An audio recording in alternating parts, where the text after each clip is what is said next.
And welcome back to Inside IU East Sports. Kyle Wright with the IU East Athletic Department in the host chair tonight. Now I'm joined by someone who had no trouble writing their "This is what I did over my summer vacation" essay, Hannah Blakley from the women's basketball team. So Hannah, thanks for taking time to join us this morning. Yeah, thanks for having me. And what you did over summer vacation, you were part of an Athletes in Action basketball team that toured Ethiopia from May 28th through June 13th. So we'll start from the beginning. Just how did you hear about this opportunity and how did you get selected for this opportunity? Yeah, so actually I am involved in Fellowship of Christian Athletes here on campus, and Athletes in Action had invited themselves to a couple of our meetings, and so I got to know the staff at Athletes in Action, and so they had invited me to the opportunity of, hey, like, come play overseas and talk to people about Jesus, and I was like 100% for it. And for those who aren't familiar, I think a lot of folks are familiar with at least the name Athletes in Action, but not really know exactly who or what they do or what they are. So just a few details about who exactly Athletes in Action is and what they do. Yeah, so it's a Christian organization. They basically handle college athletics, and they tell people about Jesus through the sport. And as we mentioned, Ethiopia is where you spent those 2 weeks. We talked a little off camera. It wasn't exactly a pick your country situation. Just tell us about how Ethiopia wound up being your destination for your 2-week journey. Yeah, so when I originally applied, they break you off into divisions. So Division 1 athletes all go to certain countries, Division 2 all go to certain countries, and then Division 3 and NAIA all go together. And so I originally applied, and it was to Kenya. But there was some issues with the staffing in Kenya and stuff like that. So about 2 or 3 weeks before we were about to take off, they called us all and said, hey, we have to change our country. And so we ended up going to Ethiopia. And I knew nothing about it except that they had good coffee. So. Now, you've been active in your church and FCA and organizations like that. Had you done a basketball-related mission trip before, or for that matter, any kind of mission trip before? So I never really had the opportunity to go overseas and do a mission trip, but I did do a few within the United States and Indy. So I had an idea of what a mission trip would look like, but I never had the opportunity to go overseas and do them. Okay. Before you went overseas, there's actually kind of a training camp situation in Xenia, which is where Athletes in Action is based.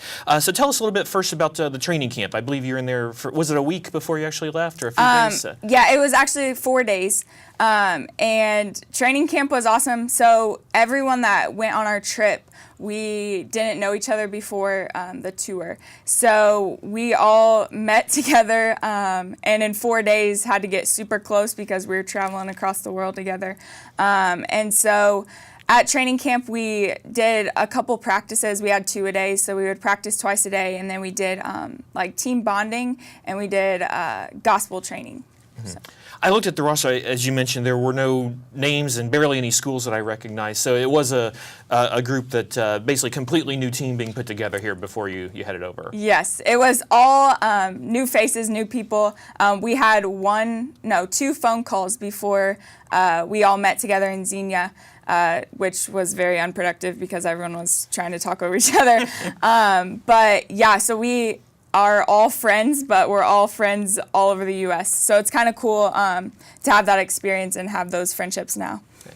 And I was reading, your team kind of had a team blog about the entire experience. One of the ones I found interesting, I guess it was kind of the last thing before you headed overseas, what you called a prison game to conclude training camp, which that sounded like, I'll let you explain it. Just tell us about that particular thing that I read. So that was our first game together, and it was, not gonna lie, I was pretty nervous going into it because we went to the Dayton Women's Prison and played. They actually have a basketball team there, and so we went and played against their team at the prison, and we could not. There was like all these rules and regulations that you had to go through, but we had the opportunity to talk with the women afterwards, and at first I was really scared.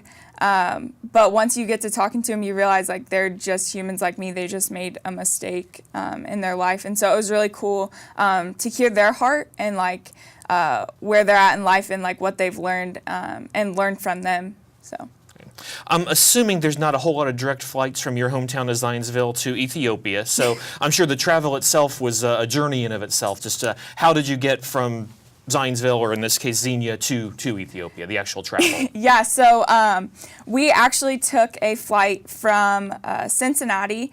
We went from Cincinnati to Toronto, and then Toronto straight to Ethiopia with a stop in Dublin to get gas. So our flight actually took off at like 6 a.m. from Cincinnati to Toronto. So, of course, we had to leave at like 2 a.m. from Xenia, so no one got any sleep. And if you know me, I don't function very well without at least a couple hours of sleep. And so we went about 24 hours without any sleep. And we flew from Toronto straight to Ethiopia, which was 17 and a half hours. Wow. Yeah. It was a long time. And then we'll talk in more detail about the things you did there. But some of this, were you based in one city once you were there, or were there several cities, or what were some of the cities or locations you went while you were there? Yeah, so we went to the main capital city. We went to Addis Ababa, and we stayed there mainly. And then there was one day where we went outside to like a rural town. But for the most part, we just stayed in Addis because Addis is a big city. So. Okay. All right, so that's a good place for us to take a break. We've taken you on your journey to your destination. When we come back, we'll talk about the rest of Hannah's trip to Ethiopia with Athletes in Action when we come back on Inside IUE Sports.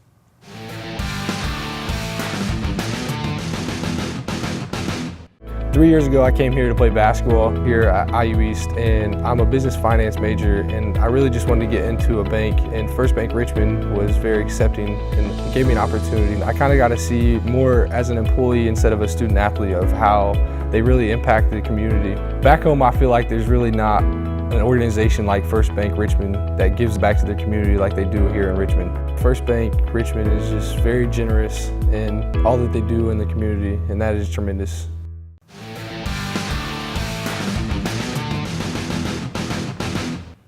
And welcome back to Inside IUE Sports, continuing with Hannah Blakley from the IU East women's basketball team, talking about her summer trip with Athletes in Action basketball to Ethiopia.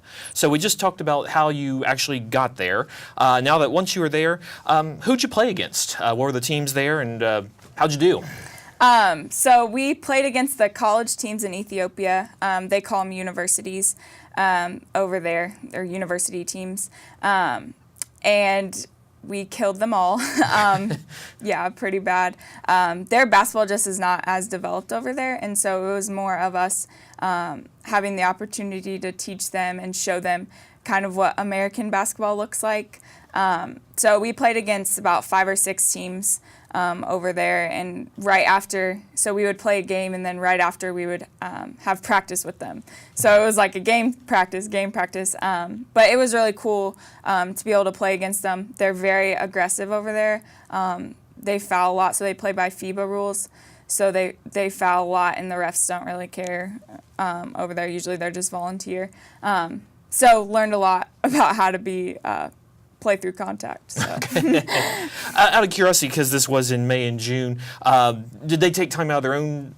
Is that a vacation time for them as well, or were they in school? So even though it was your summer vacation, it was just part of the normal school year for the teams you played. Yeah, they were on. They get like a couple weeks summer break, but for the most part, they were all still in school. Mm-hmm. So. Okay. Then it looks like from the photos you sent me and reading your team journal, there are a lot of clinics that your group did as well. So just to talk about those clinics, kind of the age ranges you worked with, and maybe some memorable experiences from some of those clinics that your team offered. Yeah, so we did clinics for all ages, all male, female, everything. So one of our first days, we actually went to a school that's for missionary kids there. And so we were able to do a clinic for those kids. That was elementary through high school. So we did all kinds of kids. It was really cool because all those kids were from all different parts. So most of the time their parents flew to the U.S. to have them, and then they flew back to wherever they were located at the time. So they don't really have a home or like where they're from. So that was something that I had to learn through that clinic of you can't ask, where are you from? Because they're like, well, I'm from multiple different places, or I call many different places home. So we got to do that, and then we had the opportunity to go to quite a few different schools. We had a lot of younger kids, so a lot of elementary kids that we did clinics with, and then also we did clinics with the older teams that we would play. One of my favorites was, I think there will be a picture up about it, but there are some really tall looking dudes that we got to do a clinic with, and they were just so athletic and so naturally talented, but they didn't have any coaching. And so it was really cool to just watch them do like 360 dunks with no big deal, and it was just normal. And just being amazed at their talent. It was more of them teaching me than me teaching them. So it was really cool. I've been overseas a few times. Everywhere I've gone, I've tried to pick up the language, and they basically said, no, just speak English. The language, was there a language barrier, or was there more English speaking than we would suspect, or communication? How did that work? Yeah, so they have their own language. I forget what it's called, but it was one of the harder languages to pick up, and so we would be able to speak with to them in English, but it was very little. So we could say like, what is your name? How old are you? But it wasn't anything like we couldn't have a full-blown conversation without a translator. But luckily enough, we always had one with us, so we were able to communicate that way. But it was really hard when you just want to have a one-on-one conversation with someone and you got someone standing right next to you. But it was definitely eye-opening to see the like different languages and how it all works together, but also that they are trying to learn our language and we necessarily don't really try to learn theirs. So yeah. Obviously, you're quite busy with the basketball. Did you have time to visit any historical type sites or cultural type sites while you were there? Yeah, so we actually got to visit they have a FIBA like office over there, and so we were able to meet with the Ethiopian FIBA representatives and talk with them in their fancy offices. That was really cool. And then we also went up on a couple mountains in Ethiopia and got to see like the all of Addis, and so that was really cool as well. Okay. You've probably answered some of these in the process of these other questions, but if you had to pick the most memorable basketball-related moment of all this, what would you say that was? So actually, one of my teammates, her name's Bonnie, and if she watches this, she's gonna kill me. But so in FIBA, if you yell "shot," they think that's like offensive, I guess, and so you're not allowed to do it. Well, when you're like taught in America, everyone yells "shot" so that you know to box out and all that kind of stuff. So she kept yelling "shot," and so she ended up getting 2 technicals in the game and got kicked out. And it was just so funny because she was one of the Athletes in Action like employees, and so it was even funnier that she was the one that got kicked out of the game. But so Bonnie, if you're watching, we appreciate the story. And then maybe a non-basketball related moment, if you a favorite non-basketball related moment. Yeah. So actually at one of our clinics, we were doing with one of the teams we had played, and so we let the people, some people would watch our clinics or whatever on the side, because in Ethiopia, most people live on the street, and so they don't really have much to do. So when there's a basketball game going on, they all come and gather around. And so at one of the clinics, I wasn't really doing anything. I was just kind of standing on the side, and I saw 2 little boys over there, and everyone else had like cleared out. And so I went over to the 2 little boys, and I was asking them, what is your name? How old are you?